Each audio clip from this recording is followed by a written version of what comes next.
Assalamualaikum warahmatullahi wabarakatuh. Selamat berbahagia jamaah ngaji tafsir Al-Quran dengan referensi kitab tafsir Al-Ibris Mu'alib Mbah Haji Bisri Mustafa Rembang dengan sanad Mbah Haji Samsul Mu'in Khalid, pendiri dan pengasuh Pondok Pesantren Darul Amin Cacak Banyuwangi Jawa Timur. Semoga berkah, amin. Dilanjutkan surat Al-Baqarah ayat 102 dan ayat 103. A'udzu billahi minasyaitonir rajim. Bismillahirrahmanirrahim.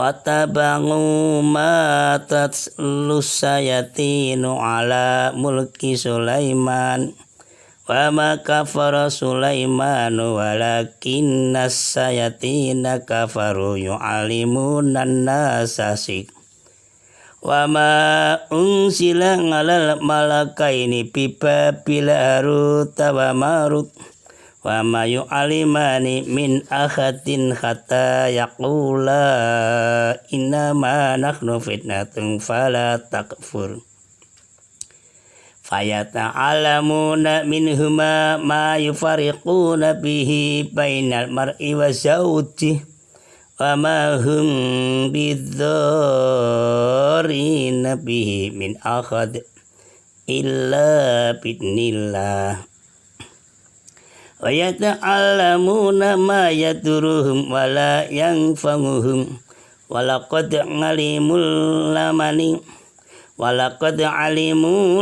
istarahu ma lahu fil akhirati min khalaq wa la bi'sa ma sarau bihi anfusahum law kanu ya'lamun.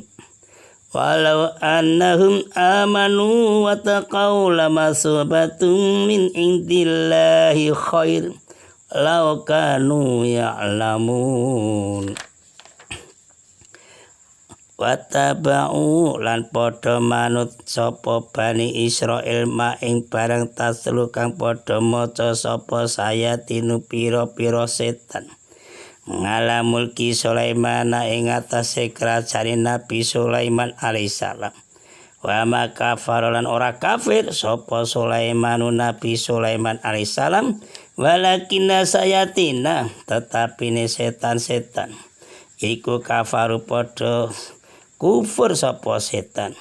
Yu alimuna kang padha mulang sapa setan mulang anasa ing manungsa mulang asikra ing ilmu sihir.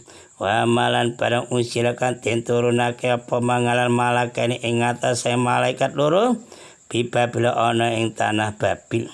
Haruta yaiku Harut wa Marut lan Marut wa ma yu'alimani lan ora mulang sapa malakani min akhatin ing wong suci kata yakula hingga ngucap sapa malakani innama nahnu fitnatun innama nahnu ang pastine utawi ingsun iku fitnatun dadi fitnah fala takfur mongko aja kafir sira fa ta'lamuna mongko padha sinau sapa nas minhuma saking Harut lan Marut ma ing barang yufarikuna kang padha misah sapa nas biklan ma bainal mar'i ana ing antarane wong suci wa zauji lan bojone saut utawa bojone wong suci mar'i wa malan ora ana hum utawi nas iku bidorina padha bisa gawe kemelaratan sapa nas bi kelawan mak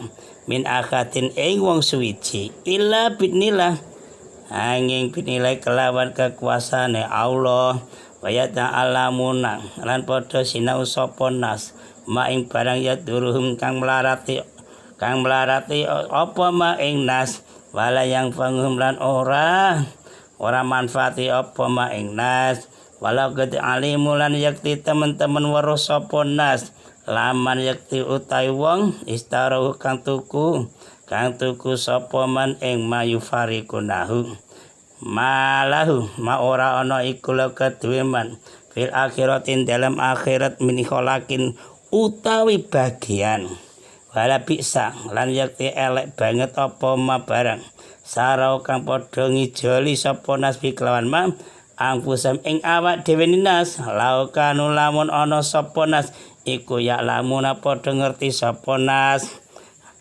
Ayat 103.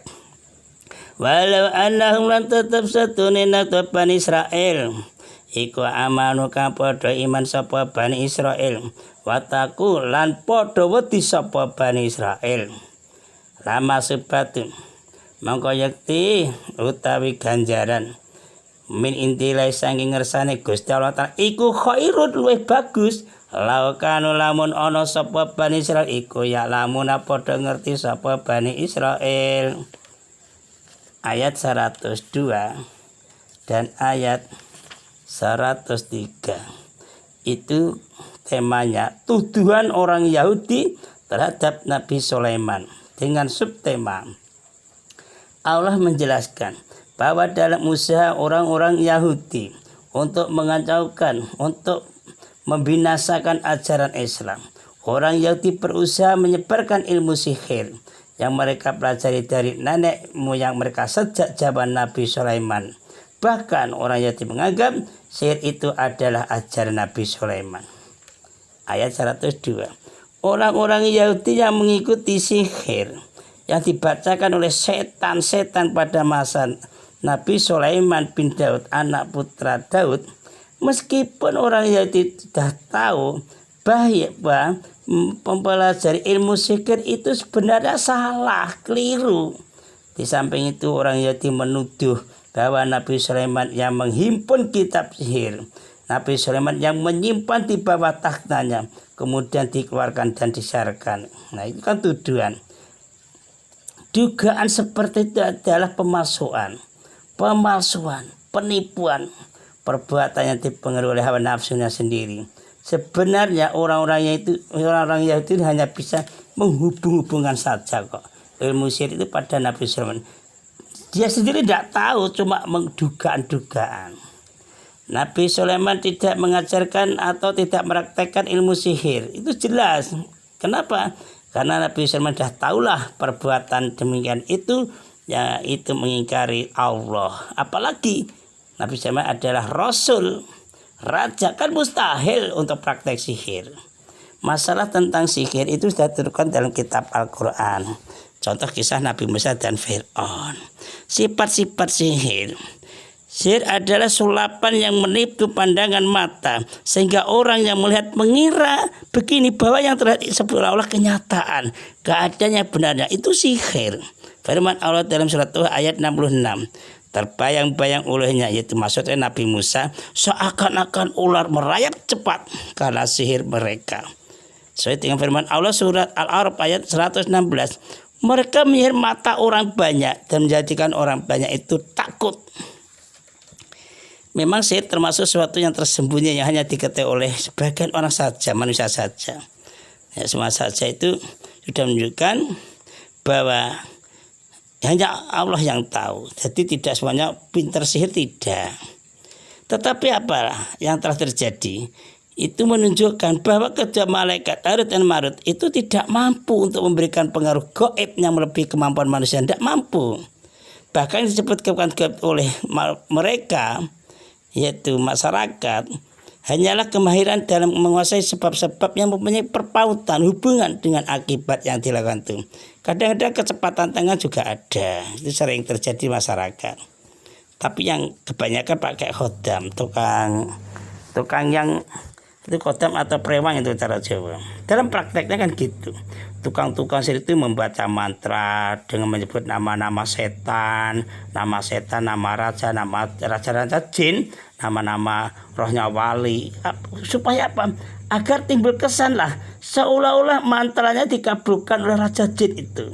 Nah, atas dasar praktek inilah sehingga terjadi anggapan yang merata di lapisan masyarakat. Oh, kalau begitu sihir itu dibantu oleh jin, oleh setan. Nah, itu.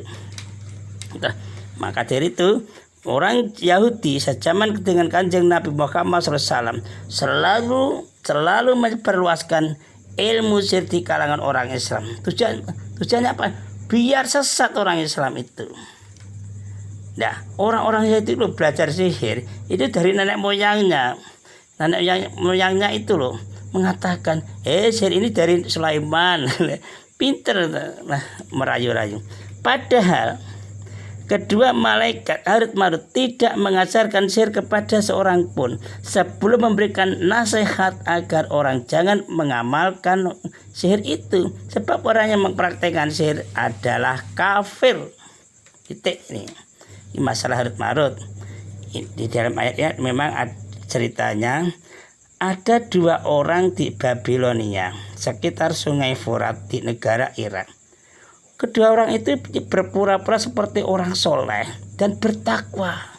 Nah, mereka mengajarkan sihir kepada masyarakat sehingga keduanya orang Harut Marut itu dikira dua malaikat yang turun dari langit. Nah, dan yang diajarkan itu dikira wahyu dari Allah. Dan mereka pandai sekali menipu dan menjaga etikat sikap yang berpasarkan pada mereka. Pokoknya penampilannya meyakinkan. Sehingga apa? Masyarakat akhirnya banyak yang belajar pada dua orang tadi. Nah, Harut Marut begini, kami hanyalah cobaan. Janganlah kamu menjadi kafir. Yakni maksudnya mereka para penguji. Maksudnya yang akan menguji kamu akan bersyukur atau kufur, tinggal itu. Maka kami menasihati kalian, janganlah menjadi kafir. Mereka berkata seperti itu untuk memberi kesan bahwa ilmu yang mereka ajarkan itu dari Allah. Dan praktek mereka untuk kepentingan rohani, untuk ketentraman rohani. Tapi kenyataannya apa? Tujuannya hanya merusak keharmonisan. Keluarga banyak cerai, kan termasuk merusak keharmonisan. Dalam hal inilah orang-orang Yahudi punya banyak tahayul sehingga orang Yahudi percaya bahwa sihir yang diturunkan kepada dua orang itu tadi sungguh dari Allah. Nah, dianggap itu kedua malaikat untuk mengajar manusia, memberi pelajaran. Maka disinilah Al-Quran turun untuk membantah anggapan orang-orang Yahudi bahwa ilmu itu datang dari langit, bukan dari Allah. Dan Al-Quran mengecam. Allah mengecam keras siapa yang belajar dan mengajarkannya, diancam masukkan neraka. Nah, untuk itu setan-setan itu memang belajar ilmu sihir kepada Harut Marut itu pintar, dicampur aduk dengan kepalsuan, dengan penipuan.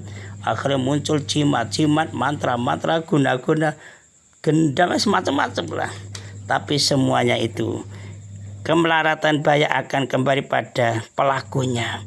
Siapa yang belajar atau yang mengajarkannya pasti ngunduh wairanti. Jadi kembali pada diri mereka sendiri, amal perbuatannya. Disitulah Allah menjelaskanlah sihir itu tidak memberi manfaat, bahkan sihir itu memberi bahaya, banyak bahayanya. Oleh sebab itu Allah mengancam orang yang mempraktekkannya dengan siksaan. Kok di situ berani mempraktekkan sihir akan disiksa Allah, diancam dengan siksaan. Sebab apa? Orang Yahudi saja sudah tahu kok itu keliru. Kalau sihir itu berbahaya sudah tahu. Tapi cuma mereka itu ingin menyesatkan orang Islam biar sesat. Akhirnya dia mau mengerjakan praktek sihir. Lah itu masalahnya. Dan Allah mencela perbuatan sihir. Dan siapapun yang melakukannya ke dalam golongan yang memiliki perbuatan sesat, pokoknya sihir itu sesat. Allah menegaskan besok di akhirat orang-orang yang belajar sihir, yang praktek sihir tidak akan mendapat kebahagiaan di akhirat, sedikit pun tidak mendapat, karena mereka telah memilih perbuatan sihir. Berarti mereka telah menyalahi hukum-hukum yang sudah tercantum dalam kitab Taurat dan kitab Al-Quran bagi orang Islam. Kita orang Islam tidak perlu sihir-sihiran, tidak perlu. Allah menjelaskan, pokoknya orang yang selalu mengikuti praktek sihir itu sama saja orang itu mengikuti bisikan jin, bisikan setan, bisikan dukun, bisikan guru-guru yang sesat. Maka sama hukumnya orang itu menyembah berhala atau patung. Allah menjelaskan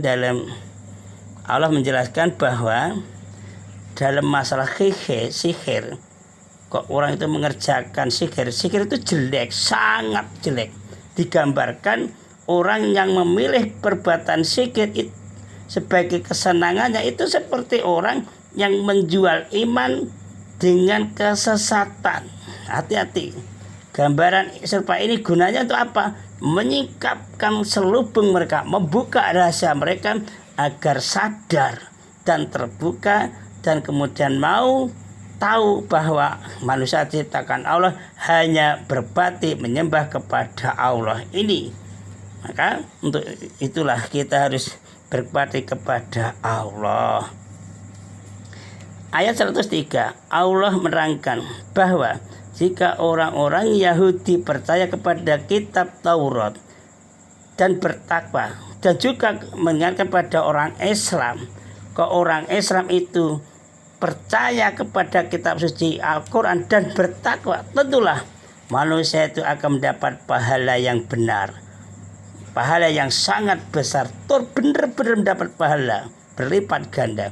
Selanjutnya Allah menerangkan juga mereka orang-orang yang selalu perbuatan dan kepercayaannya tidak didasarkan pada ilmu pengetahuan yang benar.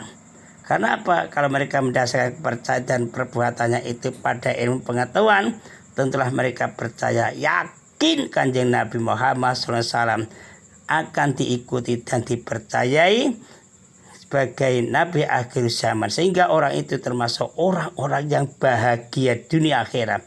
Tapi kenyataannya orang-orang Bani Israel, orang-orang Yahudi tidak mau, tetap nyalai kitab isi Al-Qur'an, kitab Taurat itu ditentang terus, diingkari terus, sehingga mereka termasuk orang-orang yang jatuh dalam kesesatan. Naudzubillah min dzalik. Assalamualaikum warahmatullahi wabarakatuh.